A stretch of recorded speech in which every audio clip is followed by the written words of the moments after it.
वबिही नस्तईन। अस्सलामु अलैकुम वरहमतुल्लाहि वबरकातुहू।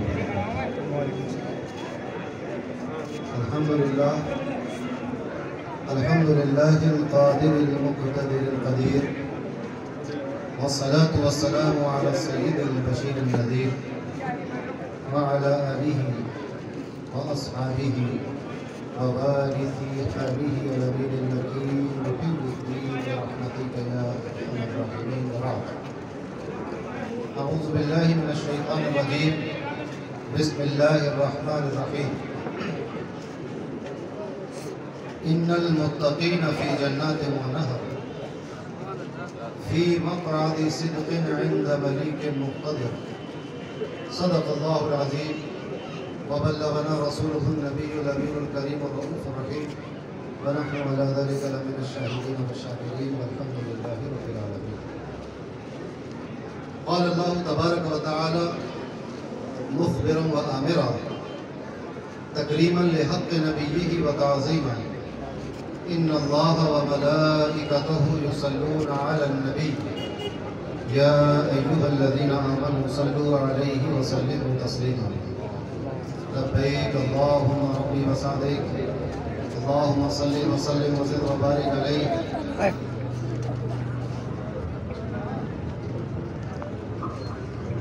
व अला आलिहि व अस्हाबिहि व रिजवानिहि व अला मन लदैहि सलातु व सलामन अलैका या रसूलल्लाह सल्लल्लाहु तआला अलैहि वसल्लम। चले जब हुजूर सुए फलक बलगल उला बे कमालिही। कोई देखे रुख की चमक दमक कशफत तुजा बे जमालिही। वो हैं बेमिसाल दरीच शक हसनत जमीउ फिसालिही। उन्हें देख लें तो पढ़े मलक सल्लु अलैहि व आलिहि अल्लाहुम्मा सल्लि व सल्लिम व ज़िद व बारिक अलैहि व अला आलिहि व अस्हाबिहि व वारिस अहलिहि व अला मन लदैहि सलातु व सलामुन अलैका या रसूलल्लाह सल्लल्लाहु तआला अलैहि वसल्लम। अल्लाह तबारक व तआला का फज़्ल व एहसान कि उसने हमें और आपको इस मुबारक महफिल में और इस अजीम आस्ताने पर हाजिर होने की तौफीक अता फरमाई।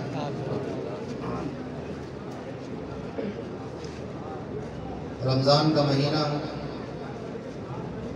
और फिर इस मुक़द्दस महीने का आखिरी अशरा और उस आखिरी अशरे की शब क़द्र के दरमियान वाली रात और अल्लाह के दीन के अजीम सिपाही और नबी करीम सल्लल्लाहु अलैहि वसल्लम की इताअत और फरमाबरदारी में फनाइयत का मर्तबा हासिल करने वाले अल्लाह के बरगुज़ीदा बंदे बदायूं के सबसे कदीम बुजुर्ग बल्कि औलिया और वफ़ा के उस्ताद, शुहदा के उस्ताद और मुरब्बी हज़रत सैयदना सालार मसूद गाजी रज़ियल्लाहु ताला अन्हु के मुरब्बी और उनके उस्ताद हज़रत मीरा जी शहीद रज़ियल्लाहु ताला अन्हु के आस्थाने पर हम लोग हाज़िर। अल्लाह तबारक व तआला इस हाज़िर को कबूल फरमाए। आमीन आमीन।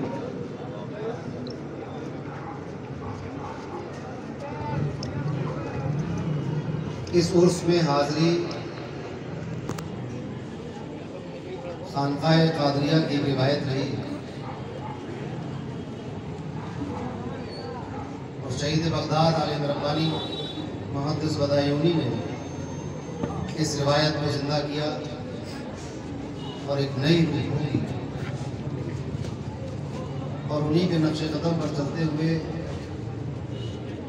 हम लोग भी इस आस्थाने के इस अजीम उर्स की महफिल में हाजिर हैं।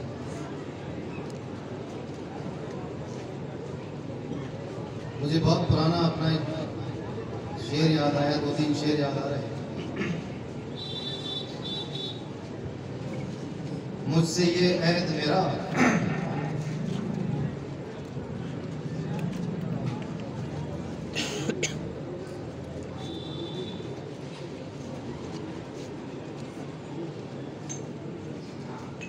मुझसे ये अहद मेरा रीत पुरानी मांगे, मुझसे ये अहद मेरा रीत पुरानी मांगे, अज़्म अब्बास का अकबर की जवानी मांगे, अज़्म अब्बास का अकबर की जवानी मांगे। कैसी बरकत है तेरे हाथ में अल्लाह अल्लाह, कैसी बरकत है तेरे हाथ में अल्लाह अल्लाह। आबे ज़मज़म तेरी अंगुश्त का पानी मांगे, आबे ज़मज़म तेरी अंगुश्त का पानी मांगे। और बद्र में दस्ते उकाशा में जो टहनी चमकी, बद्र में दस्ते उकाशा में जो टहनी चमकी, उसकी थोड़ी सी चमक सैफ़े यमानी मांगे, उसकी थोड़ी सी चमक सैफ़े यमानी मांगे। अल्लाहुम्मा सल्लि व सल्लिम व ज़िद व बारिक अलैहि व अला आलिहि व अस्हाबिहि व रहलिहि व अला मन लदैहि सलातु व सलामुन अलैका या रसूलल्लाह सल्लल्लाहु तआला अलैहि वसल्लम। अल्लाह तबारक व तआला ने कुरान मजीद में इरशाद फरमाया, इन्नल मुत्तक़ीन फ़ी जन्नातिन व नहर। फरमाया कि बेशक जो मुत्तकी होते हैं, जो मुत्तकी लोग हैं, जो अल्लाह से डरने वाले और प्यारे नबी सल्लल्लाहु अलैहि वसल्लम की इताअत और फरमाबरदारी करने वाले, पाकीज़ा दिल वाले, अल्लाह को राज़ी करने वाले जो अल्लाह के बंदे हैं, उनका मकाम अल्लाह तबारक व तआला हमें बता रहा है। फरमा रहा है कि बेशक मुत्तकी लोग क़यामत के दिन जन्नतों और नहरों में होंगे। हसीन बागात में उनकी जगह है जिसमें नहरें जारी हैं। और नहरों की तफसीर रिवायात में इस तरह से आती है कि दूध की नहरें हैं, शहद की नहरें हैं, और उनमें दूध और शहद इसलिए फरमाया गया कि हम लोग दूध और शहद को बआसानी जानते नहीं, वरना जन्नत की नहरों का और वहाँ के बागात का, वहाँ के फलों का यह आलम होगा कि इंसान ने न कभी सुना होगा, न देखा होगा, न कभी उसके बारे में सोचा होगा। ऐसी आला अनवा व अक़साम की नेमतें वहाँ हों। तो ये सब किसके लिए होगा? मुत्तकी लोगों के लिए होगा, जो अल्लाह के परहेज़गार और अल्लाह से डरने वाले बंदे। फिर आगे फरमाया, फी मक़अदि सिद्क़िन, ये वो लोग होंगे कि जो सच्चाई की मसनदों पर बिठाए जाएंगे। क़यामत के दिन एक नफ्सी का आलम होगा, अफरा तफरी होगी, लोग अपने अपने नामा-ए-आमाल की गठरी अपने सर पर लिए घूम रहे होंगे, कोई किसी का पुरसाने हाल नहीं होगा। सूरज सवानेज़े पर होगा, ज़मीन तांबे की तरह तप रही होगी। वो माहौल कि जिस माहौल में बाप अपनी औलाद का नहीं होगा, भाई भाई का नहीं होगा, दोस्त दोस्त का नहीं होगा, कोई किसी से वहाँ पर रहम और शफ़क़त नहीं करेगा। ऐसे पुरहौल माहौल में अल्लाह के नेक बंदे सच्चाई की मसनदों पर बैठे हुए, और वो सच्चाई की मसनदें अल्लाह ने फरमाया इंद मलिक मुक़तदिर, वो अल्लाह के नज़दीक बिछाई जाएंगी जिन पर ये बंदे बिठाए जाएंगे। अब बात बहुत संगीन है और बहुत अहम है कि अल्लाह तबारक व तआला के वो नेक बंदे कौन होंगे जिनको अल्लाह तबारक व तआला मुत्तकी कहता है, जो अल्लाह की नज़र में मुत्तकी और परहेज़गार बंदे हैं। उन बंदों की निशानियाँ क्या हैं, उनकी सिफ़ात क्या हैं, वो कैसे लोग होते हैं, या मुत्तकी कैसे बना जाता है, बहुत सारे सवालात हैं जो ज़हन में आ सकते हैं। तो अल्लाह तबारक व तआला ने कुरान मजीद में मुतअद्दिद मकामात पर इसके बारे में भी इरशाद फरमाया। फिर नबी करीम सल्लल्लाहु अलैहि वसल्लम ने अपनी सीरत तय्यबा से वो नमूना पेश किया कि उसको उस पर अमल करके हम मुत्तकी और परहेजगार बन सकते हैं। आज हम जिस आस्थाने पर हाजिर हैं, ये भी अल्लाह के एक मुकर्रब बंदे का आस्थाना है। और बदायूं शहर की ये खुशकिस्मती रही है कि इसकी मिट्टी में अल्लाह के ऐसे ऐसे मुकर्रब बंदे आराम कर रहे हैं कि शायद किसी दूसरे शहर की किस्मत में ये बंदे ऐसे बंदे आए। लखनऊ के एक शायर ने कहा था मुसफ़ी ने कि जालिम कातिल तेरी गली भी बदायूं से कम नहीं, कातिल तेरी गली भी बदायूं से कम नहीं, जिसकी गली गली में मज़ारे शहीद है। हम अपने शहर को अगर देखें तो अल्लाह के ऐसे ऐसे नेक बंदे यहाँ आराम फरमा रहे हैं। कल बदायूं के बादशाह हजरत बड़े सरकार का उर्स था, कुल का दिन था। उससे पहले हजरत छोटे सरकार का कुल था। और उस जंगल में जिसको सरकारों का वन कहा जाता है, क़यामत के दिन जब वहां से लोग उठाए जाएंगे, आप गौर करें, एक तरफ बगदाद से लोग उठ रहे होंगे, समरकंद और बुखारा से लोग उठ रहे होंगे, इराक और दमिश्क और सीरिया से लोग उठ रहे होंगे। उसी सफ में आपका ये शहर बदायूं भी होगा कि अगर शेख शहाबुद्दीन सोहरवर्दी बगदाद से उठाए जाएंगे तो उनका पोता मुरीद बदायूं से उठाएगा। अगर गरीब नवाज को अजमेर से उठाया जाएगा तो उनके मुरीद को मक्का पीर साहब को इस बदायूं के इस जंगल से उठाया जाएगा। अगर ख्वाजा मोइनुद्दीन चिश्ती सुल्तानुल हिंद को अजमेर से उठाया जाएगा तो उनके पीर भाई को इसी जंगल से उठाया जाएगा। अगर सैयद सालार मसूद गाजी को बहराइच से उठाया जाएगा तो उनके उस्ताद मीरा जी को बदायूं से उठाया जाएगा। आप गौर कीजिए, क़यामत के दिन जो अल्लाह के नेक बंदे इस दुनिया से उठकर मैदान महशर की तरफ जाने वाले होंगे, उनमें बदायूं किसी से पीछे नहीं होगा। दुनिया में जितने शहर हैं जिसको मदीनतुल औलिया कहा जाता है, उनमें एक शहर बदायूं भी है जिसको मदीनतुल औलिया कहा जाता है।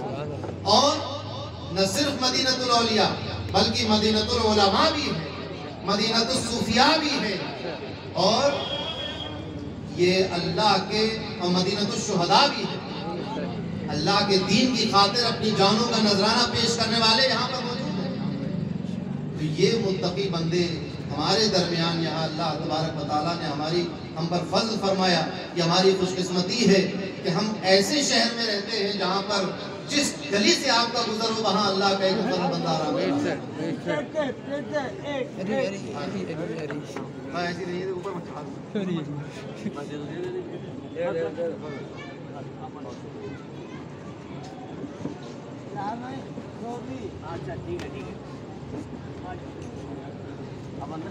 मोहब्बत का अपना अपना तरीका है। तो बदायूं की गलियों में आपको अल्लाह के ऐसे बंदे मिलेंगे जिनके बारे में ये बात कसम खा के कही जा सकती है कि ये मुत्तकी बंदे। तो अब आप एक ऐसे बंदे के दरबार में आए हुए हैं कि क़यामत के दिन सारी खलकत को अपने गुनाहों का बोझ लिए दौड़ रही होगी, मगर ये मुत्तकी बंदे ऐसे होंगे कि जो जन्नतों बागात में और नहरों के दरमियान, और जब इनको बिठाया जाएगा तो अल्लाह के नजदीक, हालांकि हमारा रब जिहद से और दूर और नजदीक से पाक, ये कहना कि अल्लाह यहाँ से नजदीक है वहां से दूर है, ये बात अकीदे के हिसाब से जो है वो बदअकीदगी कहलाती है। ये बात गलत है कि अल्लाह कहीं से दूर कहीं से नजदीक। अल्लाह हर जगह से नजदीक है, और दूर और नजदीक होना और करीब होना और दूर होना ये जो जिहाद है ये अल्लाह तबारक व तआला से बात है। मगर उसके बावजूद ये कुरान का तरीका रहा है कि कुरान उन अल्फाज में बंदों को वो बात समझाता है जो अल्फाज बंदे बखूबी जानते हैं। जैसे अल्लाह ने फरमाया यदुल्लाहि फौका यदिही, तो यद का मतलब होता हाथ। तो ये लफ्ज हम लोग बखूबी जानते हैं, हालांकि अल्लाह हाथ से पाक है, मगर उसके बावजूद अल्लाह ने फरमाया कि उन बैत रिज़वान वालों के सहाबा के हाथ पर अल्लाह का हाथ। इसी तरह अल्लाह ने फरमाया इंदा मलिक मुक़्तदिर, ये मालिक यौमिद्दीन अल्लाह तबारक व तआला के पास इनकी मसनदें होंगी सच्चाई की, जिस पर ये बिठाए जाए। तो ये इंदा मलिक मुक़्तदिर जो यहाँ फरमाया गया, इसलिए नहीं फरमाया गया कि अल्लाह के लिए जहद साबित करना थी, बल्कि इसलिए फरमाया गया कि इन मुत्तकी बंदों की हैसियत बताना थी, इनकी इज्जत बढ़ाना थी, इनको मशर्रफ करना था, इनको मुकर्रम करना था, इनकी तकरीम बढ़ाना थी। जिंदगी भर हम ये कहते रहे ये अल्लाह के मुकर्रब बंदे हैं। अब कयामत के दिन अव्वलीन और आखिरीन अपनी निगाहों से देख ले कि ये कहाँ बैठे हुए हैं। इंदा मलिक मुक़्तदिर, ये आराम भले बदायूं की सरजमीन पर अपनी कब्र में अपने गुंबद के नीचे आराम फरमा रहे हैं, मगर कयामत के दिन ये अल्लाह से दूर नहीं होंगे, ये किसी जमीन पर नहीं होंगे। इंदा मलिक मुक़्तदिर, ये मक़द सिद्क़ में होंगे, ये सच्चाई की मसनदों पर बैठे होंगे। आज लोग कहते होंगे कि ये यहाँ पर जाना बिदअत है, यहाँ पर जाना जिहालत है, ये बात सच्ची नहीं है, ये बात झूठी है, ये फरेब है। मगर इस झूठ और फरेब का ढंढोरा पीटने वालों को कुरान ये सबक दे रहा है कि इन औलिया अल्लाह की शान ये है कि ये जब दुनिया में होते हैं तो खल्क़ दिल की सच्चाई की गवाही देती है, जब क़यामत में आते हैं तो अल्लाह इनके सच्चे होने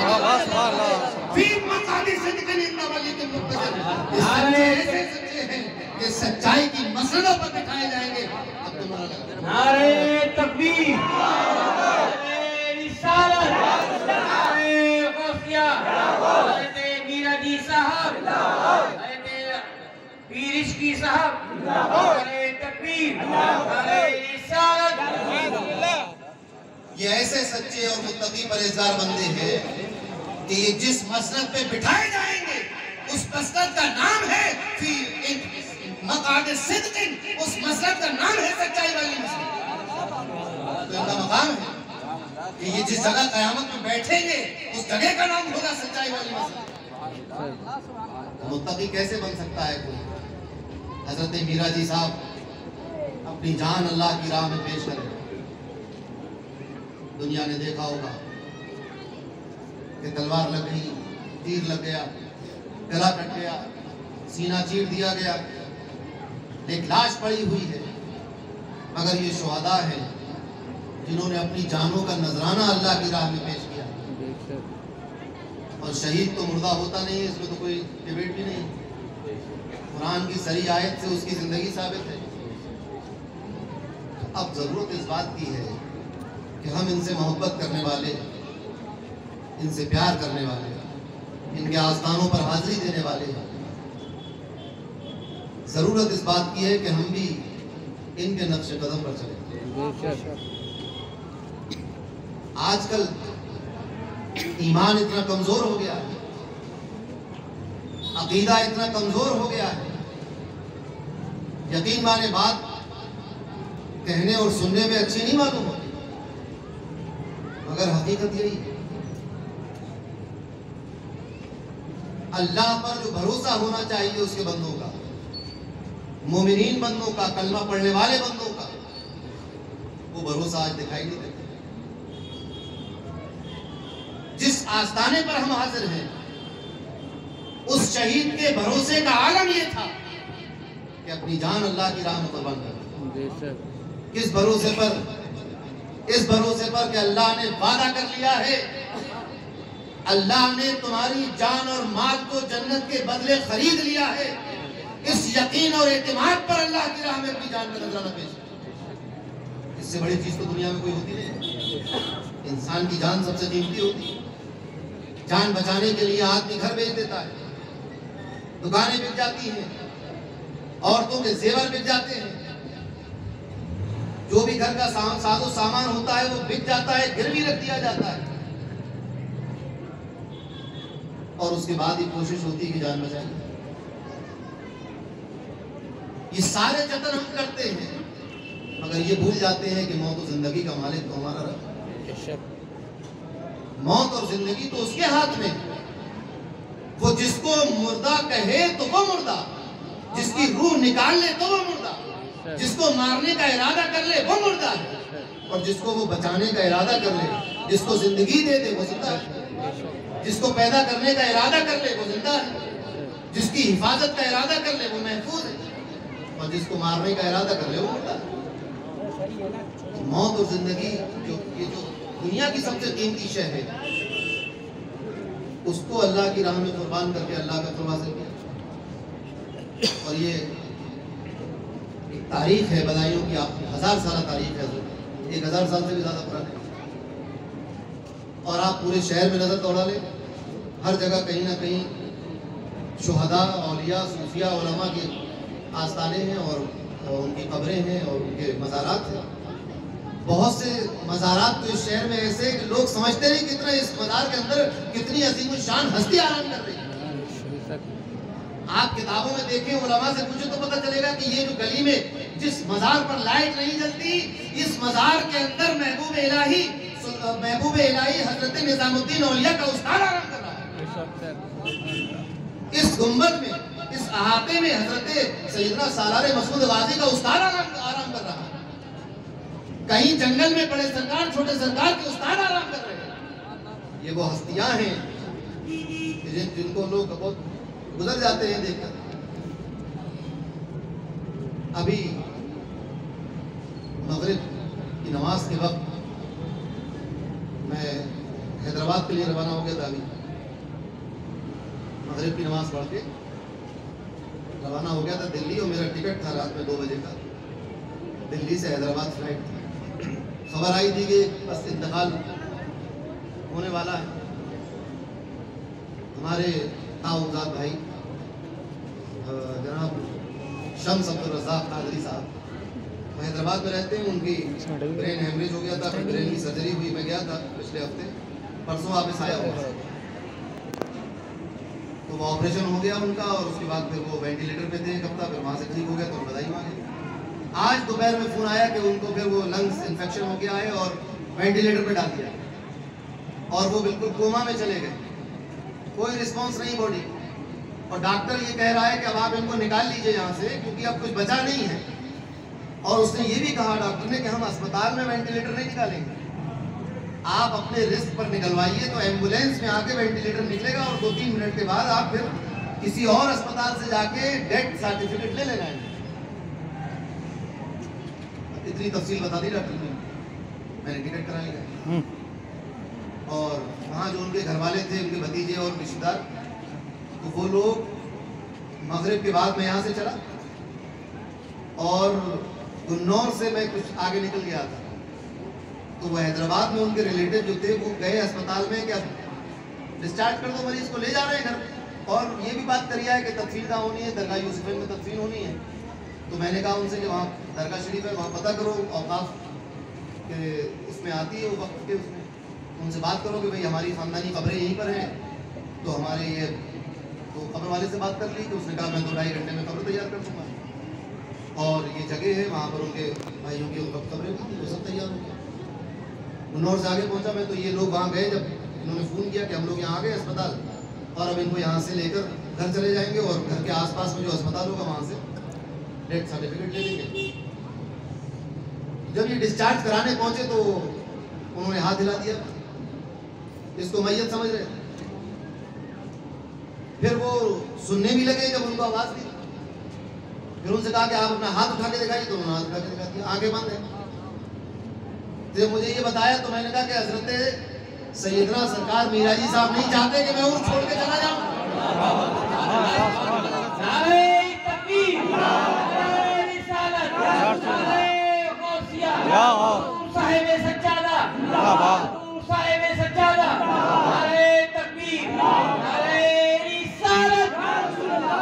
दो साल हो गए उर्स को, 2 साल के बाद ये नौबत आई थी, तो अल्हम्दुलिल्लाह वो अभी ठीक है। डॉक्टर कह रहा है कि अभी सुबह तक देखते हैं क्या मामला है, अभी तो नहीं ले जाने देंगे, अभी तो नहीं रखेंगे। मैंने उनसे कहा फ़ोन पर कि अभी उनको रखो, सुबह तक भी रखो, कल रात तक भी रखो। अब कल शब कदर का प्रोग्राम करके मैं निकलूंगा, उसके बाद फिर फ़ोन करके बताना क्या हाल है। इंशाल्लाह जब तक वो ठीक रहेंगे। आप लोग दुआ कीजिएगा हजरत ये सदक़े में अल्लाह ताला उनको शिफा अता फरमाए। तो मौत और जिंदगी तो अल्लाह के हाथ में, वो मैयत से जिंदगी निकालता है और जिंदों को मुर्दा में तब्दील करने वाला वही मौत और हयात का खालिक है। उसी का इरादा कार फरमा होता है तो फिर जिंदगी और मौत सामने आती है। तुम मुत्तकी कैसे बन सकते हैं, सवाल ये था। तो अल्लाह ने फरमाया अलिफ लाम मीम ज़ालिकल किताबु ला रैब फीह हुदल लिल मुत्तकीन। फरमाया कि ये जो किताब है, ये अज़ीम शान किताब यानी कुरान, ये मुत्तकी लोगों के लिए हिदायत वाली किताब है। अब यहाँ ये बात समझते चले कि कुरान तो सारी दुनिया के लोगों के लिए किताब हिदायत है, मगर अल्लाह फरमा रहा है कि हुदल लिल मुत्तकीन, ये अल्लाह से डरने वाले और परहेजगार बंदों के लिए हिदायत वाली किताब है। जबकि कुरान तो हर किसी के लिए हिदायत देने के लिए अल्लाह ने नाज़िल फरमाया। मुफस्सिरीन फरमाते हैं कि कुरान से हिदायत हासिल करने के लिए ज़रूरी है कि अल्लाह का खौफ और उसकी खशियत बंदे के दिल में हो, वरना ये कुरान तो अबू जहल को भी पढ़ के सुनाया गया था, अबू लहब को भी पढ़ के सुनाया गया था, और अबू लहब को तो लोग बहुत मजाक में भी पढ़ के सुनाते थे। जब यह सूरत नाज़िल हुई तब्बत यदा अबी लहब व तब, तो उसके सामने से जो बच्चे गुजरते थे वो कहते हुए जाते थे तब्बत यदा अबी लहब व तब, तो ये चढ़ता भी था बहुत। और इसने कहा भी कि देखो ये कैसी मेरी करते फिर रहे हैं यहाँ पर लोग। उसने भी सुना, तमाम कुफार और मुशरिकीन मक्का ने सुना, मगर उनको तो हिदायत नहीं मिली। तो किताब तो किताब हिदायत थी, मगर उस हिदायत को लेने के लिए मुत्तकी होना पड़ता है। अल्लाह का डर और खौफ और ईमान चाहिए। इसीलिए बहुत सारे लोग आपको ऐसे मिलेंगे जो बज़ाहिर देखने में तो मुसलमान मालूम होते हैं, मगर कुरान उनको हिदायत नहीं दे रहा। वो कुरान में शक किए बैठे हैं। जिन्होंने कुरान में शक कर लिया हो उनको कुरान कैसे क्या हिदायत देगा? कुरान के तर्जुमे गलत कर दिए, उसकी तफसीरें गलत कर दी, और दावा ये है कि हम हिदायत याफ्ता है। तो कुरान कह रहा है कि ये मुत्तकी लोगों के लिए हिदायत है। अब मुत्तकी होगा कौन? बात समझ आ रही ना? हुदल लिल मुत्तकीन, मुत्तकी लोगों के लिए हिदायत है। अब एक सवाल ये बना कि फिर मुत्तकी कौन है? तो अल्लाह ने उनकी सिफात बयान की कि वो मुत्तकी लोग कौन है।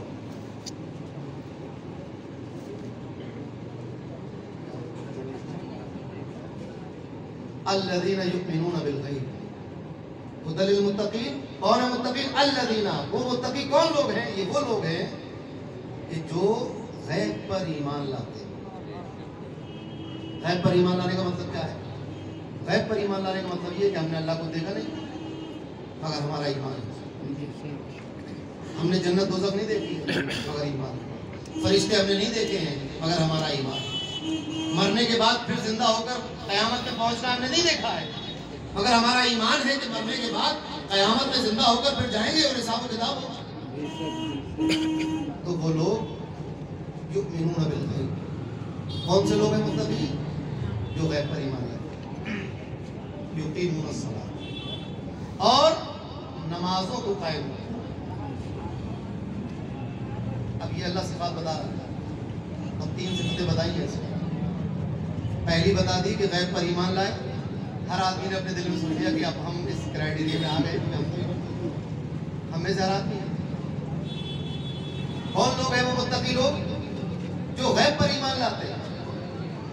तो अब हर मुसलमान को ये खुशी हासिल हो गई, हम भी तो गैब पर ईमान लाए। बड़ा आसान नाम है मुत्तकी हो, कि भाई वो लोग हैं जो गैब पर ईमान लाते। युमिनूना बिल गैब, जो गैब पर ईमान लाते हैं। हम तो ला चुके गैब पर ईमान, तो हम 1/3 मुत्तकी तो हो ही गए। पूरे ना सही, आधे ना सही, क्वार्टर मुत्तकी है। दूसरी अल्लाह ने सिफत बयान की जो नमाज कायम करते हैं। अब यहाँ से मामला बढ़ रहा। अब जो लोग मुत्तकी कैटेगरी में अभी आ रहे थे उनके पैर हो गए। और एक बात और बता दूँ, ये जो मुत्तकी लफ्ज़ कहकर अल्लाह ने जिन लोगों की सिफात बयान की है, ये मुत्तकी वो है जिनको अल्लाह कुरान में मोमिनीन कहता है। ये मोमिनीन है। मोमिनीन अल्लाह के यानी कुरान की ज़बान में मोमिनीन और मुत्तकीन में कोई फर्क नहीं है। कुरान की ज़बान में जो मोमिन है वो मुत्तकी है, जो मुत्तकी है वो मोमिन है। समझ रहे बात को? नमाज कायम करते हैं। नमाज कायम करने का मतलब क्या हुआ? नमाज कायम करने का मतलब ये हुआ कि नमाजें अदा करने लगे। और फिर उस पर डट गए, नमाज कायम की और फिर करते ही रहे, छोड़ा नहीं उसको। तो ये नमाज कायम करना होता है। एक होता है नमाज पढ़ना, एक होता है नमाज उतार देना, एक होता है टक्कर मार लेना, एक होता है नमाज कायम करना। नमाज उतार लेना जैसे आमतौर से हमारा रिवाज है कि भाई अजान हुई, अब नमाज है सर पे, एक लाई उतार लिया, बस जिस तरह भी हुआ नमाज पढ़ने लगे। टक्कर ही मार लेते बहुत सारे लोग, जैसे कोई चोर के पीछे लोग पड़े हुए थे, चोर भागता हो गया, देखा मस्जिद में खड़ा हो गया, उतार दी नमाज जो जिम्मे थी। एक होती नमाज कायम करना। नमाज भी कैसे कायम होगी? अब नमाज इस तरह कायम होगी कि नमाज खुशू और खुजू के साथ पढ़ी जाए, दिल लगा के पढ़ी जाए, और हर वक्त की नमाज उसी वक्त में अदा की जाए। यह है नमाज कायम करने का मतलब।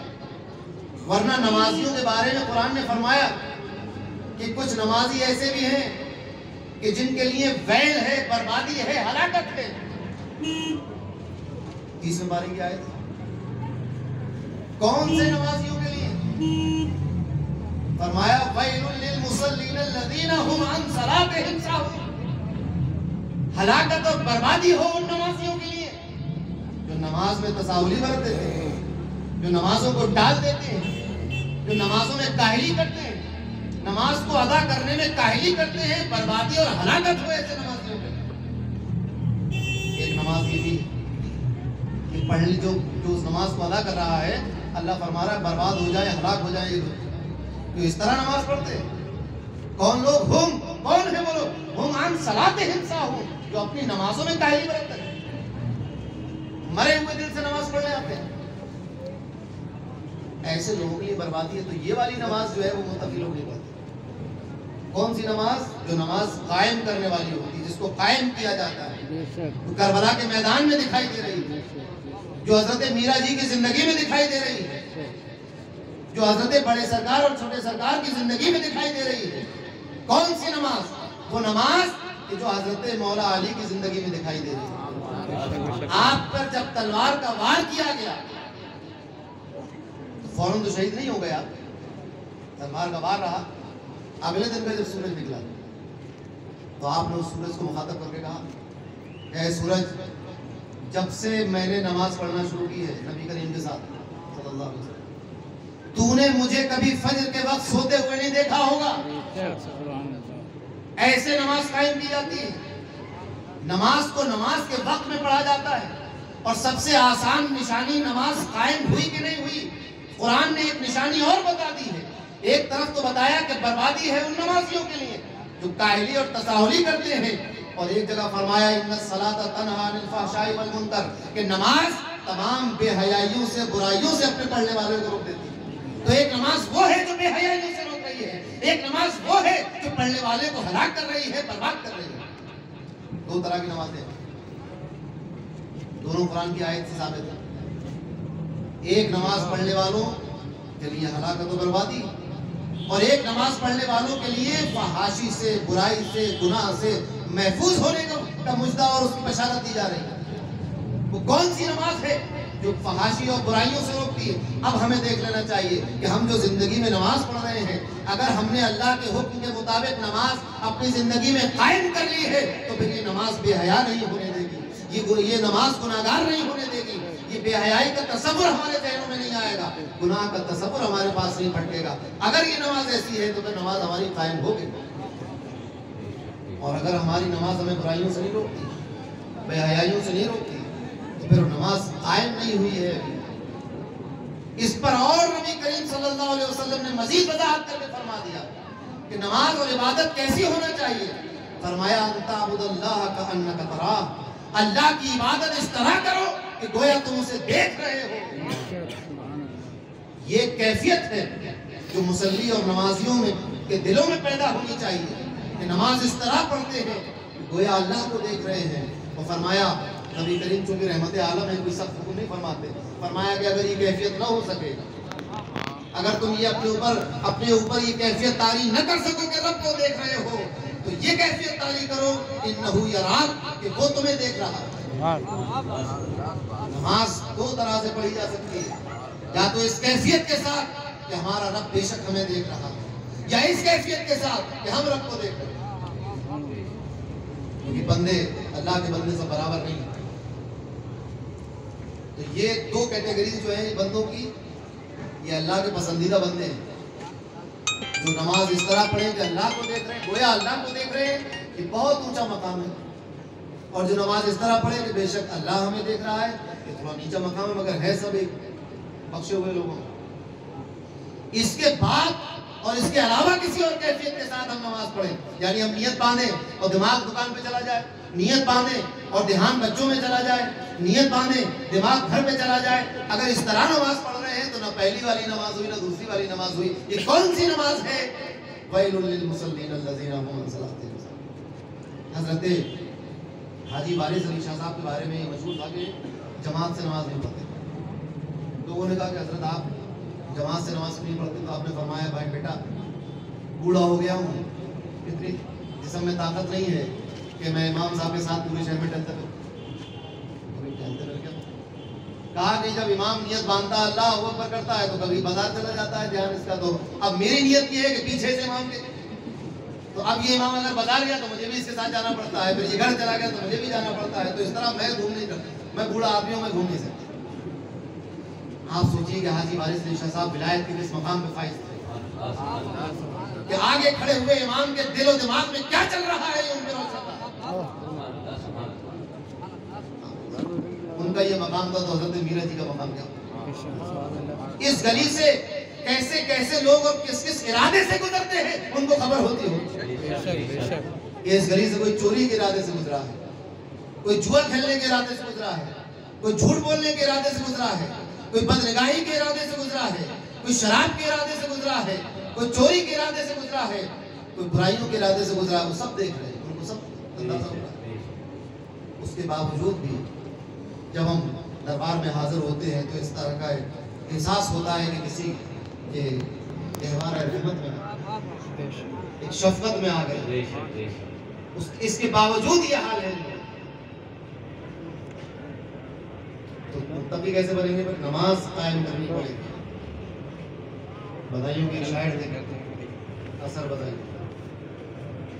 उन्होंने कहा कि यही पैरवी हुसैन है, कभी गौर तूने किया असर, यहाँ तू नमाज से बेखबर वहां सर कटाया नमाज में। बधाई शहर है, मुख्तदर आका का शहर है, उनका विसाल फज्र की नमाज की दूसरी रकत के आखिरी सजदे में हुआ। ये ताजदार अहले सुन्नत का शहर है कि अपनी अदालत के 15 दिन बिस्तर पर लेटे रहे मगर नमाज कज़ा नहीं। आखिर में वक्त ये आ गया कि अब वुजू के लिए उठ के नहीं जा सकते, तो मिट्टी लगाई जाती थी, लेटे लेटे तयम्मुम करते थे और नमाज पढ़ा करते। आपने सुना होगा मसला कि खड़े होकर नमाज पढ़ो, खड़े ना हो सको तो बैठ के नमाज पढ़ो, बैठ ना सको तो लेट के नमाज पढ़ो, और अगर लेट कर भी नमाज नहीं पढ़ सकते तो अपनी आंखों के इशारों से नमाज पढ़ो। अल्लाह की कसम हमने अपनी आंखों से देख लिया कि आंखों के इशारे से नमाज कैसे पढ़ी जाती है। नारे तकबीर, नारे रिसालत, हुजूर ताजदारे अहले सुन्नत, हुजूर ताजदारे अहले सुन्नत, हुजूर साहिबे सज्जादा, पैदारे हुजूर ताजदारे अहले सुन्नत। नारे तकबीर, नारे रिसालत। कभी वक्त हो तो पूछिएगा डॉक्टर कमर से जाकर, ये आते थे हजरत को देखने के लिए, इंजेक्शन देने के लिए, कि जब विसाल से 2 दिन पहले हजरत की क्या हालत थी, उस हालत में भी जो बंदा नमाज पढ़ रहा हो। आप सोचिए, ये है नमाज कायम करना।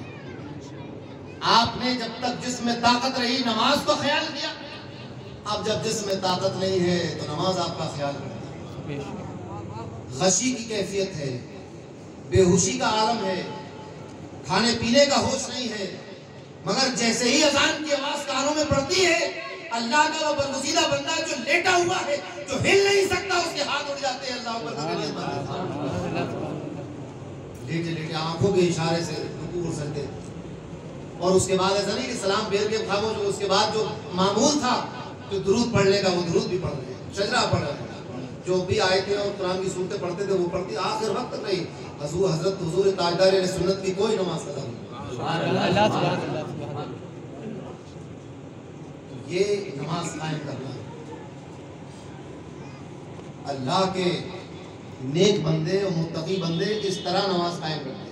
तो जो इस तरह नमाज कायम कर लेता है तो फिर अल्लाह का वादा है इन्नस्सलात तन्हा अनिल फहशाई वल मुनकर, ऐसे ही लोगों को नमाज गुनाहों से और बेहयाइयों से रोके। हमें इस तरह नमाज कायम करनी चाहिए। तो वो जो मुत्तकी बंदे हैं जिनके लिए कुरान किताब हिदायत है, पहली सिफत तो ये है कि वो गैब पर ईमान ले आए। दूसरी ये है कि वो नमाज कायम करने वाले हैं। जो नमाज कायम कर लेते हैं अपनी जिंदगी में, वो मुत्तकीन की दूसरी एक और तरक्की हो गई उनकी कि अब आधे मुत्तकी। उसके बाद अल्लाह ने फरमाया कि मुत्तकी की तीसरा और आखिरी दर्जा ये है कि जो हमने उसको रिस्क दिया है उसमें से वो खर्च करे, जो हमने दिया है। आप आज पूरी दुनिया ये कहती है कि ये मैंने कमाया है, सब लोग ये कहते हैं कि मेरी तनख्वाह है, कि मेरी कमाई है। लोग कहते हैं कि मेरी हलाल की कमाई है। कुरान कहता है कि तुम्हारी कमाई कहाँ से आ गई? जो हमने तुम्हें दिया है, ये तो हमने तुम्हें दिया, तुमने कहाँ से कमाया? अपने जोर बाजू पर घमंड करने वाले लोग ये समझते हैं कि अपनी कुव्वत से पैसा कमा लिया है, अपनी सलाहियत से पैसा कमा लिया है, अपनी तालीम से पैसा कमाया है, अपने हुनर से पैसा कमाया है। कुरान कहता है कि नहीं, ये जो हमने तुम्हें दिया है, ये रिस्क तो हमने तुम्हें दिया, उसमें से खर्च करो। जो तुमने कमाया उसमें से खर्च ना करना, जो हमने दिया है उसमें से खर्च करो। अब यहाँ सूफिया और मुफस्सिरीन फरमाते हैं कि जो हलाल की कमाई है उसके बारे में ये कहा जाएगा कि अल्लाह का दिया हुआ रिस्क है, और जो हराम की कमाई है दी तो वो भी अल्लाह की तरफ से, मगर ये कहा नहीं जाएगा कि अल्लाह की दी हुई रोजी, ये कहा जाएगा कि ये हराम की कमाई। तो हलाल रोजी जो बंदा खुद कमाता है उसकी शान और उसकी अजमत और उसकी फजीलत, उस रोजी की जो 1 रुपया मेहनत और मजदूरी के जरिए कमाया जाता है, उसकी शान और रिफत यह है कि अल्लाह फरमाता है कि ये बंदे ये मैंने तुझे दिया, ये तू किसी ग्राहक से कमा के नहीं लाया। बेशक तूने रक्शे में बिठा के किसी को पैदल चला के रक्षा भेजा होगा और उसने उसके एवज में तुझे 10 रुपए दिए हैं, मगर मेरे बंदे दिल छोटा न कर, ये उस शख्स ने नहीं दिया, ये मैंने तुझे दिया। धूप में जो लोग मजदूरी करते हैं, सामान उठाते हैं, प्लास्टर करते हैं, पानी लगाते हैं, खेत में काम करते हैं, मजदूरी करते हैं, शाम को कुछ पैसे उनके मालिक उन्हें दे देते हैं, और एक आदमी शराब बेचकर लाखों करोड़ों कमा रहा है। दोनों कमाइयों में फर्क ये है कि वो हराम की शैतानी कमाई है और ये हलाल का कमाया हुआ 1 रुपया अल्लाह फरमा रहा है तो मैंने दिया। यहाँ से कई बातें और समझ में आती है कि जो हलाल कमा रहा है वो हकीर नहीं, क्योंकि उसके पास तो अल्लाह का खजाना है। जो हलाल रोजी कमाता है उसके पास अल्लाह का खजाना है, वो अल्लाह उसको अता फरमाता है, और अल्लाह उसी से फरमा रहा है, जिसने हलाल कमाया है उसी से फरमा रहा है कि इस कमाई में से जो हमने तुम्हें दी है इसमें से अब हमारी राह में खर्च करो। अगर और इसने ये नहीं फरमाया कि 1 रुपया तुम्हें दिया था कि 1 लाख दिए थे, जितना भी तुम्हें दिया उसमें से हमारी राह में खर्च करो, ये तकवा है। इसीलिए आप देखेंगे कि बड़े बड़े करोड़पति अरबपति लोग कि जिनके पास हलाल की कमाई नहीं होती, उनके पैसे मस्जिदों में नहीं लगते, उनके पैसे नेक कामों में नहीं लगते, उनके पैसे इलेक्शनों में खर्च होते हैं, शराबों में खर्च होते हैं, तमाशों में खर्च होते हैं, औरतों में खर्च होते हैं, नाच में खर्च हो सकते हैं, मस्जिद में खर्च नहीं होते। क्यों? क्योंकि अल्लाह ने उनको इस लायक नहीं समझा, इस काबिल नहीं समझा। ये अल्लाह के हलाल रोजी कमाने वाले गरीब बंदे, आपको मालूम है ताजमहल तो एक बादशाह ने बनवाया था, मस्जिद नबवी किसने बनवाई? ताजमहल एक बादशाह ने संगमरमर का, जो हिंदुस्तान में पत्थर भी नहीं मिल रहा था, कहां से पत्थर मंगवाए, ताजमहल बनवा लिया, मगर उस ताजमहल की औकात क्या है? कुछ नहीं। मस्जिद नबवी संगमरमर नहीं था, ग्रेनाइट नहीं था, सागवान की लकड़ी नहीं थी, शीशम की लकड़ियां नहीं थी, हीरे जवाहरात नहीं थे। मदीने में एक जमीन का टुकड़ा था, नबी करीम ने फरमाया कि ये टुकड़ा खरीदा जाए। जिन लोगों का था उनका हुजूर हम ऐसी नजर कर देंगे, आपने फरमाया नहीं। अब ये भी एक बड़ी बात है, इस जमीन के ऊपर एक ऐसी मस्जिद तामीर कराई जा रही है कि जिस मस्जिद के दरमियान नबी करीम को आराम फरमाना है और जिस मिट्टी पर नबी करीम आराम फरमा रहे हैं, काबा तो काबा वो अर्श आज़म से भी अफजल है। और ऐसी मस्जिद अब खरीदी जा रही है उसकी जगह। अब ये बड़े शरफ की बात है, जिनकी थी जो मालिक थे उनका हुजूर आप ले लें, आपने फरमाया नहीं, मना कर दिया, क्योंकि ये शहादत तो किसी और की किस्मत में लिखी गई। बातें कुछ भी होती रहे, मगर जो मर्तबा सैयदना सिद्दीक़ अकबर का इस उम्मत में अल्लाह ने बना दिया है, उसको कोई नीचा नहीं कर सकता। हजरत सैयदना सिद्दीक़ अकबर से कहा गया तुम खरीदो, इसके पैसे अदा करो। आपने पैसे अदा करके वो जमीन नजर की तो वो कबूल की। मालदार लोग थे, मगर सैयदना सिद्दीक़ अकबर का मालदारी का आलम बताऊं क्या था उस वक्त जब जमीन खरीदी जा रही थी।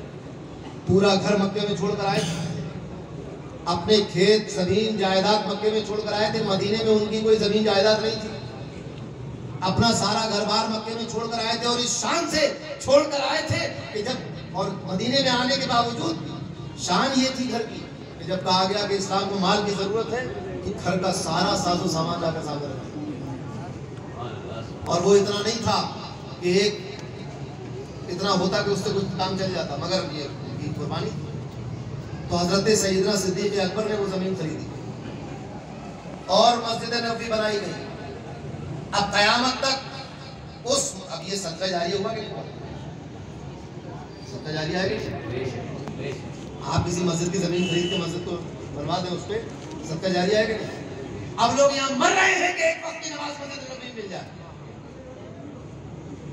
अब दुनिया भर में जो भी जाएगा मस्जिद नबवी, अंदर घुसेगा और घुसेगा सवाब मिलेगा, तो ये सवाब सिद्दीक़ अकबर के खाते में लिखा जाएगा। ऐसे ही नहीं फरमाया कि आसमान के सितारों से ज्यादा नेकियां सिद्दीक़ अकबर की है, इस पूरी उम्मत की नेकी मिला दी जाए तो सिद्दीक़ अकबर की नेकी के बराबर नहीं होगी। क्यों?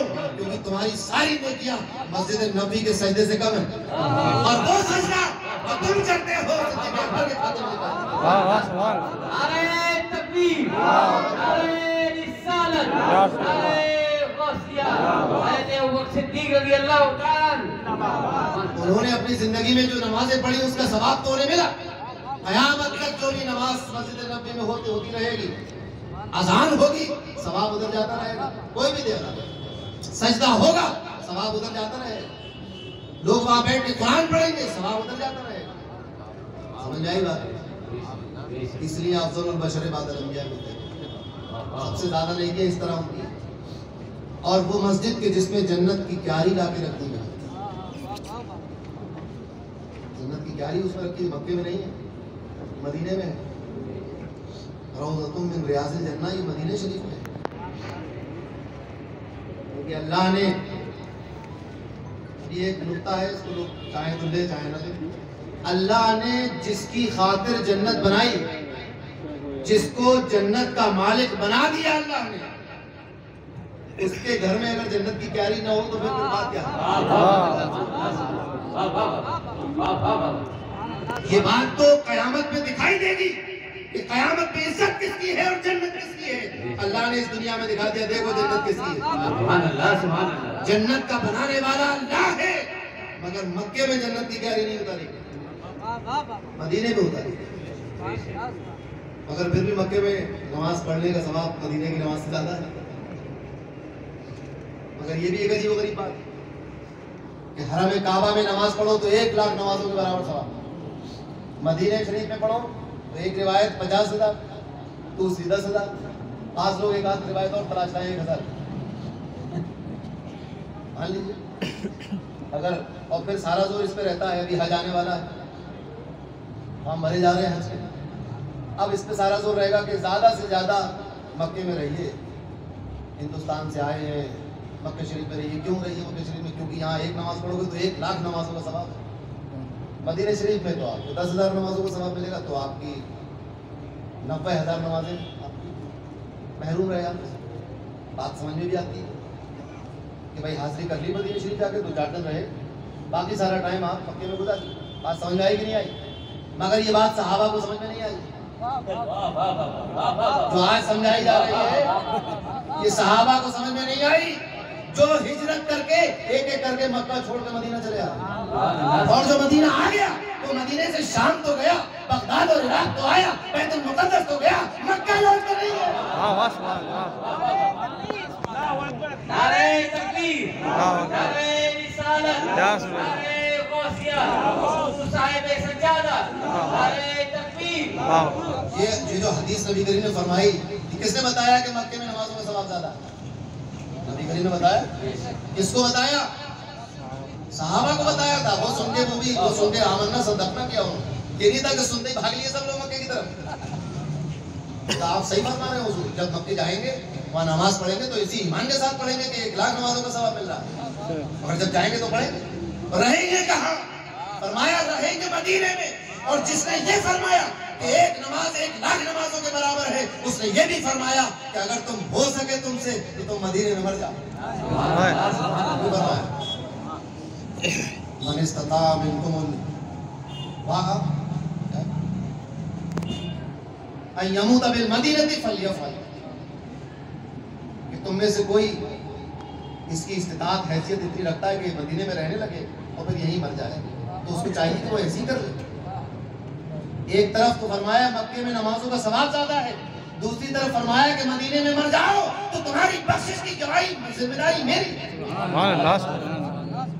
मेरे जिम्मे बख्शिश वाजिब हो जाएगी, तुम्हारी शफाअत वाजिब हो जाएगी। तो ये बहकावे की बात है। यकीनन मक्के की नमाजों का सवाब ज्यादा है, मगर मदीना मदीना है। बहुत पुराना शेर मुझे याद आया अपना, काबे में बंदगी का मजा आप जानिए, काबे में बंदगी का मजा आप जानिए, तैबा की हाजिरी का मजा हमसे पूछिए।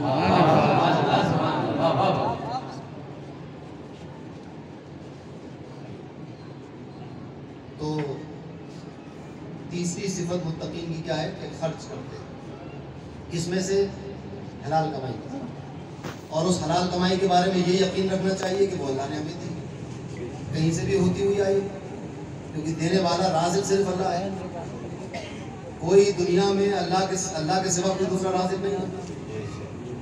किसी भी तरह से, किसी भी तरह से, छोटा या बड़ा, कम या ज्यादा, कोई राज़िक नहीं, राज़िक सिर्फ एक है।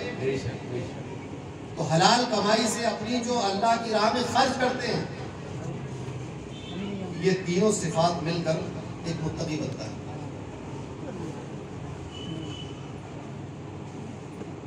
जब इंसान ये सब चीजें अपना लेता है, ईमान ले आया, ईमान लाकर नमाज़ें कायम करें। अब यहाँ एक बात और सुनिए, यहाँ जो नमाजों का जिक्र किया गया है, इसका मतलब ये नहीं है कि अब रमजान के रोजे नहीं रखेंगे। अल्लाह ने तो कहा जो नमाज कायम करते हैं, रोजे राजारों की बात आई थी मुत्तकी लोगों में। तो ये नतीजा निकला कि जो सिर्फ नमाज पढ़ता हो वो मुत्तकी है, रोजे रखता हो कि न रखता हो उससे कोई लेना देना नहीं। ऐसा नहीं, अल्लाह ने कुरान में क्या कहा? मुत्तकी कौन है? जो ईमान लाए गैब पर और नमाज कायम कर ले और अल्लाह की राह में खर्च कर ले। 3 बातें फरमाई।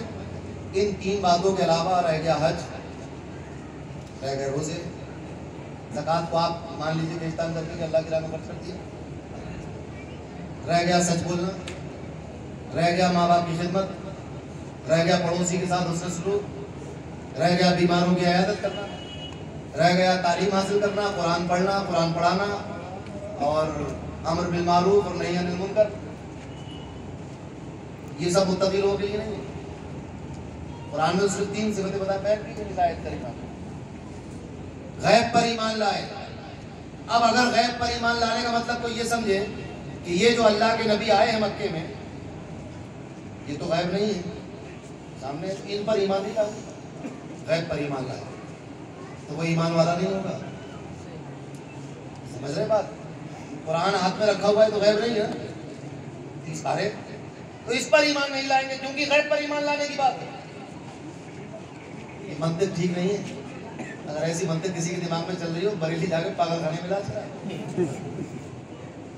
गैब क्या है? फरिश्ते गैब है, क़यामत का दिन गैब है, अल्लाह ताला गैब है। तो अब उस पर ईमान लाओ जो हाजिर और जाहिर है, उस पर ईमान न लाओ तो ये ईमान ही नहीं होगा, तो मुत्तकी कहां से होगा? गैब पर ईमान लाना एक अलामत है, नमाज कायम करना एक अलामत है, अल्लाह की राह में खर्च करना एक अलामत है। अभी मैं समझाता हूँ आपको अलामत क्या है। मिसाल के तौर पर आप नमाज सीखने गए, मुफ्ती साहब ने बताया कि पहले नियत बांधे, फिर सना पढ़े,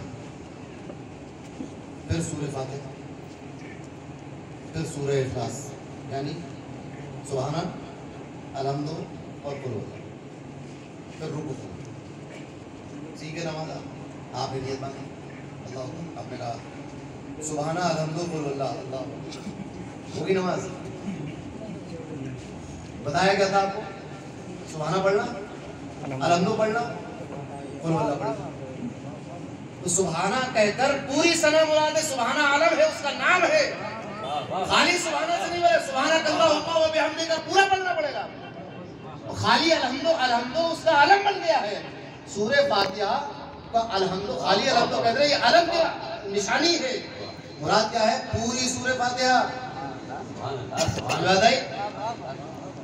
कुल वल्लाह पढ़ लेना, खाली कुल वल्लाह कहकर कोई भी चले नहीं पड़ेगा, पूरी सूरह इखलास, पूरी सूरह इखलास पढ़ना होगी तब जाके नमाज। अब ऐसी का गैब पर ईमान लाओ, तो गैब पर ईमान लाना आलम हो गया किस बात का? कि नबी करीम की तस्दीक करो और वो जिस चीज की खबर देते उसको सच्चा मानो। ये है गैब को मानना। जो नबी तुम्हारे सामने जाहिर है, मक्के में आया है, जो मौजूद है, उसको मानो, उस पर ईमान लाओ, और वो जिस चीज पर ईमान लाने को कहे उस पर ईमान ले आओ। समझ रहे बात? गैब पर ईमान नहीं, क्योंकि तुम्हें तो उसने ये बताया कि मैं नबी हूँ, तुमने तो नबी बनते हुए देखा नहीं, तो दरअसल गैब ये भी है। उसका नबी और रसूल होना भी एक गैब की बात है, जिस पर आपको ईमान लाना होगा। ना आपने देखा नहीं उनको रसूल को बनाया अल्लाह ने, जो वही कब आई उनके ऊपर। तो गैब पर ईमान लाने वाले मतलब मुकम्मल ईमान लाने वाला, जिन चीजों पर ईमान लाना जरूरी और वाजिब और फर्ज है, उन सब पर ईमान लाने वाला। तो गैब पर ईमान लाने से मुराद क्या हुआ? पूरे दीन और इस्लाम को मानने वाला, नमाज कायम करने वाला। ताजदार अहले सुन्नत फरमाते थे, जब मुरीद करते थे किसी को, कहते थे नमाजों की पाबंदी करो, और कभी कभी जरूरत समझते थे तो इसकी तशरीह भी करते थे कि मैंने सिर्फ नमाजों की पाबंदी क्यों कही? इसलिए कही कि नमाज अपने पढ़ने वाले को बुराइयों से और बेहयाइयों से रोक। अब रोजे छोड़ देना एक गुनाह है, तो अगर नमाज पढ़ते होगे तो वो नमाज तुम्हें रोकेगी उस गुनाह से। तो फिर जो सही सचमुच नमाज पढ़ने वाला होगा वो रोजे भी रखेगा। ज़कात वाजिब होने पर ज़कात न देना एक गुनाह है।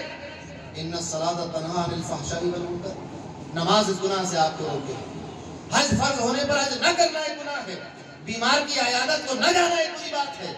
पड़ोसी के हुकूक अदा न करना एक बुरी बात है। माँ बाप को सताना एक बुरी बात है, और लोगों पर जुल्म करना एक बुरी बात है, झूठ बोलना एक बुरी बात है। तो अब नमाज एक अलामत है कि नमाज कायम होगी तो अल्लाह के और रसूल के हर हुक्म पर अमल होगा, यानी तमाम दीन पर अमल करने का नाम है नमाज कायम करना। सुभान अल्लाह।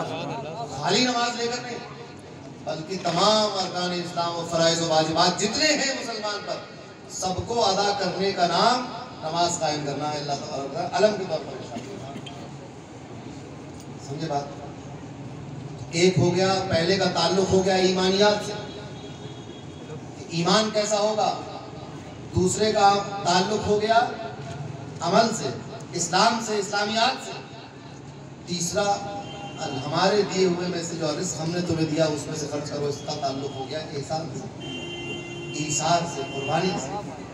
जो कमाई आप अपने और अपने बच्चों के लिए कमा के लाए थे, अब दरवाजे पर एक शख्स खड़ा है जो अल्लाह के नाम पर आपसे मांग रहा है। अब देखना ये है कि आपको उस कमाई पर भरोसा है या अल्लाह की दी हुई बरकत पर भरोसा है। आप कितना उस अल्लाह के नाम पे मांगने वाले को देते हैं।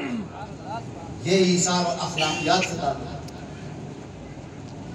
अल्लाह तबारक व तआला ने कुरान को चूंकि एक मोजिज़ बयान है, तो उसमें तो एजाज है, कुरान भरा हुआ है, उसके हर लफ्ज में एजाज है। तो इन 3 जुमलों में भी एजाज कुरानी है कि 3 मुख्तसर से जुमले बोलकर अल्लाह ने एक मोमिन बंदे की पूरी जिंदगी को घेर दिया। क्या वो अपनी जिंदगी के एक लम्हे से भी अल्लाह और उसके रसूल की इताअत से बाहर नहीं आ सकता? अब सोचिए जब ये मकाम बंदा हासिल कर लेता है, कौन सा मकाम? ईमान मजबूत। दूसरा मकाम कि आमाल जो फराइज और वाजिबात अल्लाह ने उस पर किए थे वो अदा कर रहा है। तीसरा मकाम कि जो अखलाकियात और एहसान और ईसार और कुर्बानी की बात की गई थी उसको भी अदा कर रहा है। यानी पहली चीज हो गई उसकी जाती ईमान, दूसरी चीज हो गई मुआशरे से मुताल्लिक, ज़कात दे रहे हो तो किसी का भला हो गया, हज करने गए तो ये हज कराया और नमाज अदा कर रहे हो मस्जिद, ये सब मुआशरे। तीसरी चीज हो गई अल्लाह की राह में खर्च करना। पूरा समाज और पूरी इंसानियत और तमाम मुसलमान उसमें आस्तारी में आ गए। अब मसला समझे चलो, अगर उस अल्लाह के दिए हुए रिस्क में से ज़कात निकालोगे तो वो मुसलमान का हक है, और अगर कोई गैर मुस्लिम तुम्हें भूखा मरता हुआ देख रहा है और उसी रोटी में से तुमने उसको खाना खिला दिया, ये उस इंसान का हक अदा किया, यहाँ मुसलमान का हक अदा किया। कुरान ने तो कभी ये नहीं कहा कि अगर किसी गैर मुस्लिम को मरता हुआ देखो तो उसकी जान ना बचाओ। ये कब कहा कि तुम चूंकि मुसलमान हो लिहाजा सिर्फ मुसलमानों की जान बचाना तुम्हारा फर्ज नहीं? बल्कि जान बचाने का मसला तो ये है कि पहले जान बचाओ, बाद में पता चलेगा है कौन है, मगर पहले जान बचा लें। और न सिर्फ इंसान इनकी, बल्कि ये तक है कि कुत्ते और बिल्ली की भी अगर जान बचा सकते हो आप तो बचा लीजिए। आपको मालूम है कि एक औरत सिर्फ इस वजह से जहन्नम में चली जाएगी कि उसने बिल्ली को बंद कर दिया था, खाने को नहीं दिया, जहन्नम में चली जाएगी इस वजह। तो अगर ये तीन चीजों पर अमल करते हैं, ईमान मजबूत हो, जो फराइज और वाजिबात थे उसकी अदायगी हो, और फिर मुआशरे में जो बुराइयां हम देख रहे हैं, नबी करीम ने फरमाया कि जब तुम कहीं जुल्म होते हुए देखो तो जालिम और मजलूम दोनों की मदद करो। ये इसी तीसरी चीज से मुताल्लिक है, जालिम की भी मदद करो, मजलूम की भी मदद करो। लोगों ने कहा या रसूलल्लाह, जालिम मजलूम की तो समझ में आती है, कोई पिट रहा है उसको बचा ले, मगर जो जुल्म कर रहा है उसकी क्या मदद करें? फरमाया कि उसको जुल्म से रोक दो, जहन्नम में जाने से रोक दो, अल्लाह के गज़ब और अज़ाब का मुस्तहिक़ होने से उसे रोक लो, ये उसकी मदद है। इस तरह से तो अल्लाह ने जो दिया है उसमें से अगर खर्च किया जाता है, कहाँ खर्च करेंगे, कैसे खर्च करेंगे? माँ बाप पे खर्च करेंगे, औलाद पे खर्च करेंगे, भाइयों पर बहनों पर खर्च करेंगे, पड़ोसी पर खर्च करेंगे, मोहल्ले वालों पर खर्च करेंगे, शहर वालों पर खर्च करेंगे। आप जरा सोचते, ताजदार अहले सुन्नत की नमाज की हिदायत तो आपने सुन ली, मगर जब 2 साल लॉकडाउन लगा रहा उस दौरान ताजदार अहले सुन्नत ने फरमाया कि जब तक हमारे घर में चावल का एक भी दाना है हम तकसीम करते रहेंगे। नारे तकबीर, नारे रिसालत, या रसूल अल्लाह,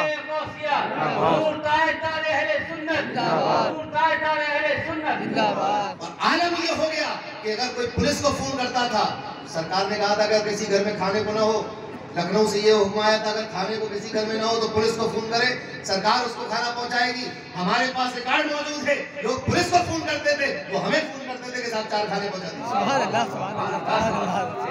पास तो लिखा हुआ रिकॉर्ड मौजूद है, समझ रहे हैं आप?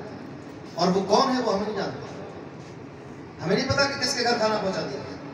और उस पर मजीद ये मुसलसल ये काम चलता रहा, मगर न कभी अखबार में फोटो देखा आपने इसका, न कभी मोबाइल पे कोई फोटो आया होगा, न कभी व्हाट्सएप पर और आपके फेसबुक पर कभी कोई वीडियो और कोई फोटो आए होंगे कि आस्ताने से खाना तकसीम हो रहा है, न आस्ताने पर भीड़ लगी हुई है, आपने देखी होगी।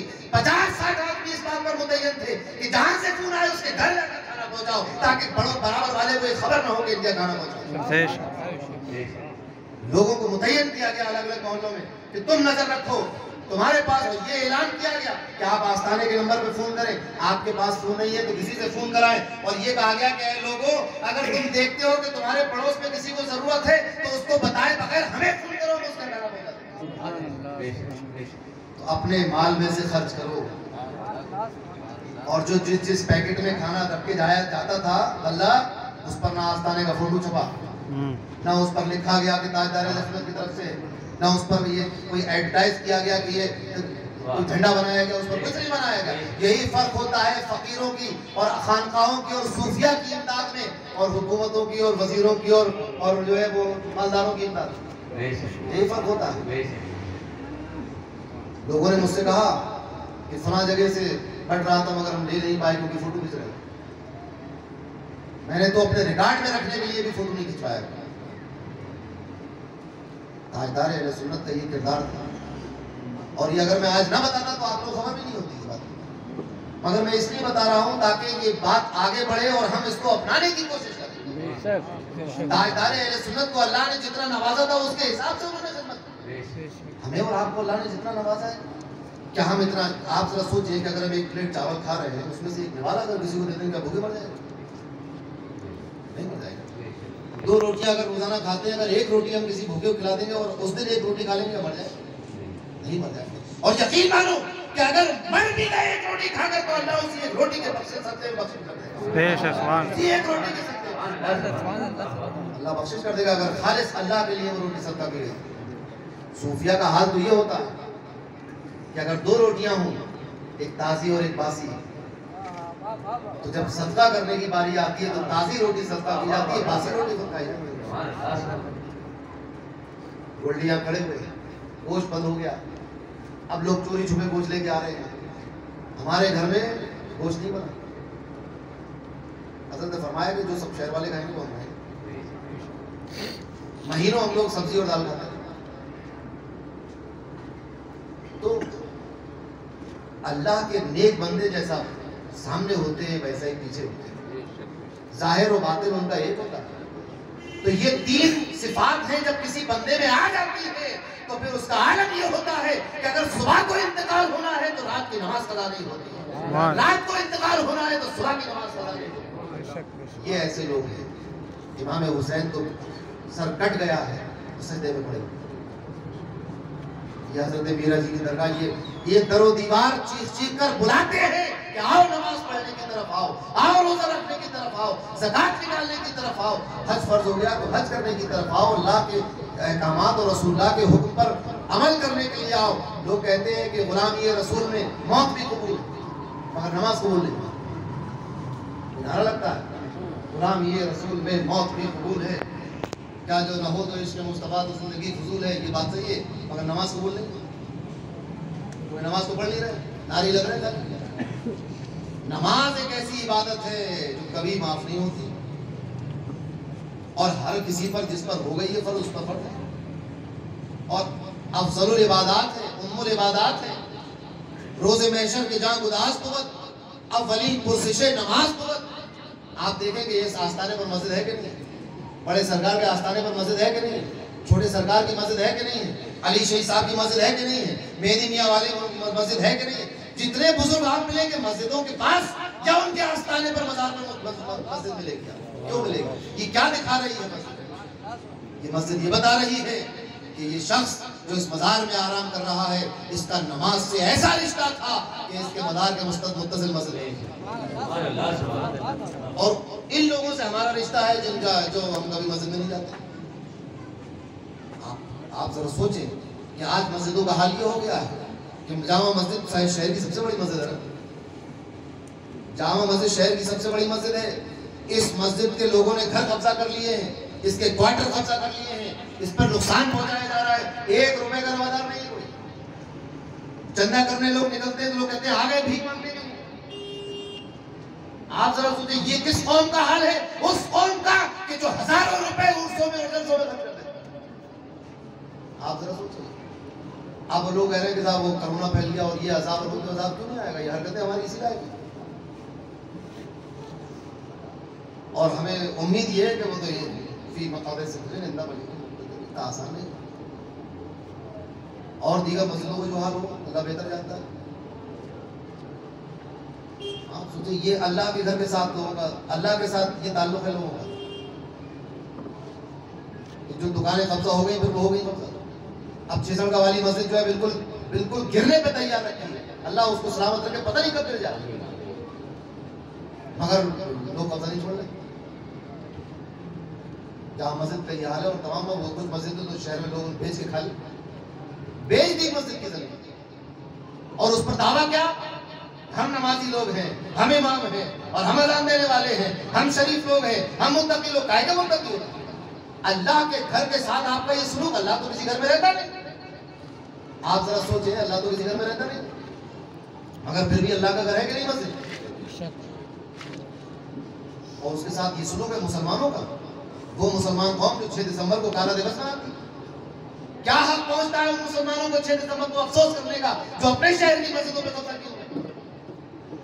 क्या करूं?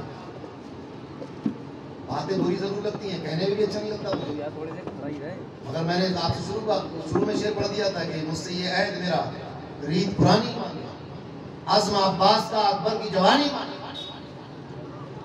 मुत्तकी लोगों के लिए बड़ी नेमतें हैं, मगर मुत्तकी बनना भी चाहिए ना लोग। ये कहानी, ये किस्से नहीं है कि सुने और खुश हो गए और उसके बाद चले गए घर पे। ये हमारी हिदायत के लिए, हमें सुधारने के लिए, हमें अच्छा बनाने के लिए आई। तो मुत्तकी और परहेजगार, अल्लाह ने फरमाया कि ये मुत्तकी लोग होंगे जिसका क़यामत में ये मकाम होगा। बात बहुत अच्छी लगती है सुनने में, मगर जब ये बात आती है कि भाई आपको भी इताअत करनी है, आपको भी फरमाबरदारी करनी है, तो फिर हम ये कहते हैं कि जानते हैं सवाब इताअत ज़ुहद और तबीयत इधर नहीं आती। ये अजीब गरीब बात है। अल्लाह के मुकर्रब बंदों के पास इसीलिए आते हैं कि इनसे, इनकी ज़िंदगी से कुछ सीखें, फैज़ हासिल करें। बड़े सरकार छोटे सरकार का आस्थाना क्यों जाते हैं वहाँ? इसीलिए जाते हैं कि फैज़ हासिल करें। क्या फैज़ है वो? नमाज की पाबंदी, शरीयत का एहतराम, दीन की हिफाजत, ईमान की हिफाजत, अल्लाह को राज़ी करने का जज्बा, रसूलुल्लाह को राज़ी करने का जज्बा, अल्लाह की मखलूक की खिदमत करने का जज्बा, अल्लाह के साथ ताल्लुकात बेहतर करने का जज्बा, यही चीज़ें हैं रास्ता। मगर एक अजीब व गरीब फजा, जो हालात इस वक्त मुल्क के चल रहे हैं, इस वक्त तो बहुत ज़रूरी है कि हम अपने दीन को से मजबूती से अपनाएं, नमाज़ें पढ़ें, रोज़ा रखें, एहतराम करें बुज़ुर्गों का और ज़ईफ़ों का और अपने पड़ोसियों का, अपने साथ एक मेल मोहब्बत का एक माहौल बनाएं, इत्तेहाद कायम करें। अब लोग अभी बताइए, यहाँ दुनिया चाँद पे पहुँच गई और हम अभी जात बरादरी बोल रहे हैं, ये मेरे बराबर का नहीं है और मैं उससे ऊँचा हूँ। ये कहानी भी नहीं समझ पा रही है हमारे मुसलमानों की। कहने को बहुत बातें हैं, मगर वक्त भी नहीं है, बहुत हो गया। मुझे जाना है अभी दरगाह शरीफ, हज़रत का तारीख भी है 26 तारीख को। मैं दरगाह शरीफ चला जाऊँगा, 3:51 पे हज़रत का विसाल हुआ था, तो मैं उस वक्त पे वहाँ फातिहा करूँगा। तो बातें बहुत है कहने को, आप लोग भी गौर करें, अपने सब लोग समझदार हैं, अक्लमंद हैं, गौर करें, एक जज्बा लें कि अल्लाह की तरफ। और ये महीना है, इसमें जज्बात बहुत बुलंद होते हैं। ये उर्स की महफिल है, इसमें और मजीद और हज़रत मीरा जी का फैज़ान भी इस वक्त यकीनन नंबर बरस रहा होगा। शैतान इस वक्त बहुत दूर होगा हम लोगों से, और नफ्स भी इस वक्त जरा कंट्रोल में। तो यही वक्त है कि हम अपने दिल पर ये एक वादा कर लें अपने आप से कि अब हम अल्लाह तबारक व तआला की रस्सी को छोड़कर नहीं जाएंगे, हम उसी रस्सी को मजबूती से पकड़ेंगे, हम अल्लाह के नेक बंदे बनेंगे, वफादार बनेंगे, अल्लाह के रसूल के वफादार बनेंगे, नमाजें कायम करेंगे, अच्छी बातें करेंगे, गाली नहीं पकेंगे, झूठ नहीं बोलेंगे, कोई ऐसा काम नहीं करेंगे जिससे मुसलमानों को या इस्लाम पर उंगली उठाने का मौका किसी को मिले। कोई ऐसा काम नहीं करेंगे, हलाल रोजी कमाएंगे। आज बरकत उठती जा रही है, घरों से बरकत उठ रही है, लोग परेशान है कि बरकत नहीं होती है। क्यों नहीं हो रही है? घरों में तिलावत नहीं होती, घरों में नमाज का माहौल नहीं है, बच्चों को ये नहीं मालूम कि किबला किसे कहते हैं और किबला किस तरफ है। ये मुसलमानों को चाहिए। आजकल मुसलमान अपनी तबीयत से अपनी ज़िंदगी गुजारना चाहता है, शरीयत से ज़िंदगी गुजारना चाहता है। अभी एक मिसाल दे दूँ, फिर बात खत्म कर दूँगा, बहुत बड़ी बुरी बात। मगर इस बात, मैं जो बातें आपसे कह रहा हूँ, आप इसको सोचिएगा ज़रूर अपने डेट के लिए। और कल जामा मस्जिद में ज़रूर आइएगा इशा के बाद इंशाल्लाह, ताकि वहाँ बैठ कर हम कुछ तौबा करें, इस्तग़फ़ार करें अल्लाह ताला से।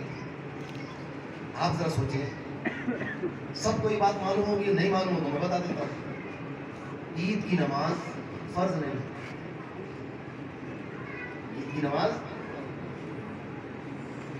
अब ईद की नमाज का जिक्र आ गया तो ये सुन लीजिए कि मदरसा कादरिया में सुबह 6 बजे, जहाँ मस्जिद में सुबह 9 बजे, ईदगाह में सुबह 10 बजे।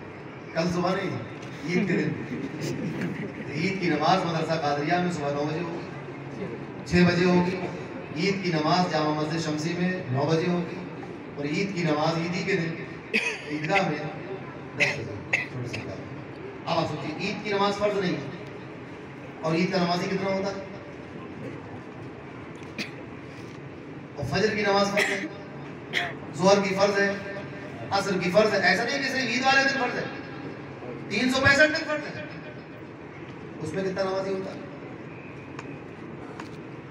तो ईद की नमाज हम एक इवेंट समझकर, एक त्योहार समझकर पढ़ने के लिए जाते हैं, वाजिब अदा करने नहीं जाते। क्योंकि अगर वाजिब अदा करने का इतना खुशियत होती है हमारे दिलों में, तो फर्ज का क्या आलम होगा? सिर्फ एक वाजिब अदा करने हम इतने शौक से जाते हैं, तो फर्ज अदा करने कितने शौक से जाते हैं? पता चला कि ये एक इवेंट, एक त्योहार समझ के जाते हैं, वाजिब समझ के नहीं जाते। वाजिब समझ के अगर वाजिब की अहमियत से जा रहे होते तो फिर तरावीह नहीं छूटती, वो भी वाजिब है, और फराइज तो बिल्कुल नहीं छूटते। तो फर्ज ऐन है फजर, ज़ोहर, असर, मगरिब, इशा, फर्ज ऐन है। तो ये है कि हम अपनी तबीयत से, एक त्योहार है तो नमाज पढ़ लें, ईद की नमाज पढ़ लें, पूरा शहर, हर मस्जिद भरी हुई है। और फिर वो ज़ोहर की नमाज में पब्लिक पता नहीं कहाँ, कोई दूर पे चली गई, क्या मस्जिद पे चले गए, लोग कहाँ चले गए। उसी दिन ईद के दिन 10 बजे ईदगाह भरी हुई है, और 12:30 पौन बजे और 1 और 1:30 बजे की नमाज में मस्जिद खाली। कहाँ से? ये कोई दूर, जैसे तो बंदा क्या कोई काम, गौर कीजिएगा मेरी बात है। ईद की नमाज फर्ज नहीं, वाजिब है, वाजिब अदा करना भी जरूरी है। और जिस शौक से हम वाजिब अदा करते हैं, उससे ज्यादा शौक से हमें फर्ज अदा करना चाहिए। मुहर्रम का, आशूरे का रोजा फर्ज नहीं है, और इत्माम से रमजान के फर्ज, और रमजान के फर्ज रोजे ऐसे फर्ज, रोजों का आलम ये है कि रोजे इस पर भी 2-4 घंटे की तकरीर चाहिए कि रोजे का कमाल क्या है। रोजा एक अपने रखने वाले को किस मकाम पे पहुंचा देता है। आप सोचें कि अब एक हल्की सी बात आपको अर्ज करता हूँ कि मुंह की बदबू जो है, आप सुबह सो के उठते हैं तो आप क्या करते हैं? मंजन करते हैं। क्यों? क्योंकि नापसंदीदा चीज़ है। अगर किसी को बीमारी हो जाए ना, तो डॉक्टर के पास जाता है कि साहब मुंह से बदबू आ रही है, दांत भी मांग रहे फिर भी बदबू आ रही है। मगर रोजेदार के मुंह की बू का आलम ये है, नबी करीम ने फरमाया कि अल्लाह को रोजेदार के मुंह की बू पसंद है। जो चीज बगैर रोजे के इंसान पसंद नहीं करता, रोजा रख लो तो रहमान पसंद करता है। जिस वक्त इफ्तार सामने रखा हो और रोजेदार इफ्तार के सामने बैठा हो, अल्लाह और उसके बंदे के दरमियान से पर्दे हटा दिए जाते हैं। यहाँ पर इफ्तार का वक्त आने वाला, ये है रोजे का मकाम। वो फर्ज रोजे होना चाहिए। तो जो अभी अब आप गौर कीजिएगा जाके ये बातें, और इसमें से जो बातें आपको ऐसी लग रही है कि बात काम की नहीं थी, तो उसको आप डिलीट कर दीजिए। जो बात लग रहा हो कि भाई ये काम की बात है, तो उसको गौर कीजिए। हमारी जिम्मेदारी है, हम सब उसी मुआशरे का हिस्सा है। मैं कोई सुपीरियर नहीं हूँ और आप कोई, हम सब एक ही मुआशरे के हिस्से, सब बराबर के लोग हैं। सब जब तक मिलकर हम एक कदम नहीं उठाएंगे, जब तक सुधरेगा नहीं मुआशरा। हम सबको सुधरना होगा, बैक वक्त सुधरना होगा। जब चादर में शिकन पड़ जाती है, एक कोना खींच के शिकन नहीं मिटती, बल्कि चारों तरफ लोगों को खड़ा होना पड़ता है। चादर उठा के झाड़ना होती है, तो खींच के बिठाते हैं तो बिछ जाती है। और ये चादर कितनी बड़ी, पूरे शहर में बड़ी। हर आदमी को अपने अपने हिस्से की चादर सही करनी है। जिंदगी हो गई चादर चढ़ाते हुए, अब आप चादर सही भी कीजिए, अपनी जिंदगी को सही कर लो। तो जब जिंदगी मुत्तकियों वाली हो जाएगी, जब मुत्तकी वाली जिंदगी हो जाएगी, तो हमारे लिए भी कुरान की आयत करीमा क़यामत के दिन खड़ी होगी कि मौला तूने वादा किया था मुत्तकी लोगों के लिए, ये मुत्तकी लोग हैं, इनके लिए जन्नत कहाँ है, इनकी नहर कहाँ है, उनकी सच्चाई की मसजिदें कहाँ है, फराहम की जाएगी। दुनिया तो जैसे चलते से गुजर जाएगी, क़यामत का टेंशन है, उसकी तैयारी की ज़रूरत है। उसकी तैयारी में अल्लाह ताला दुनिया भी अच्छी करेगा। तो ये अहद करने का दिन है। बड़े बुजुर्ग की बारगाह में हम लोग हाजिर हैं, अल्लाह से दुआ करें कि अल्लाह तबारक व तआला हमें नेक बनाए, आमीन, फर्ज़ व वाजिबात को अदा करने वाला बनाए, आमीन, लोगों पर रहम करने वाला बनाए, आमीन, जुल्म को दूर करने वाला बनाए। आमीन। अल्लाह तबारक व तआला हमें सच्चा पक्का नमाजी बनाए।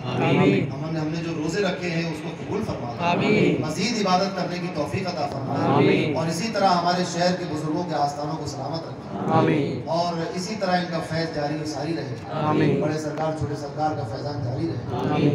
बुजुर्गों का शुहदा का फैज़ान जारी रहे, आमीन। दरगाह कादरी का फैज़ान जारी रहे। आमीन। 9 तारीख को हुज़ूर ताजदार रसूलुल्लाह का उर्स है, उसमें आप लोग शरीक हों। अल्लाह ताला उस उर्स को खैर व खूबी के साथ मुनक़िद कराए और खैर व खूबी के साथ इख्तिताम पज़ीर हो जाए।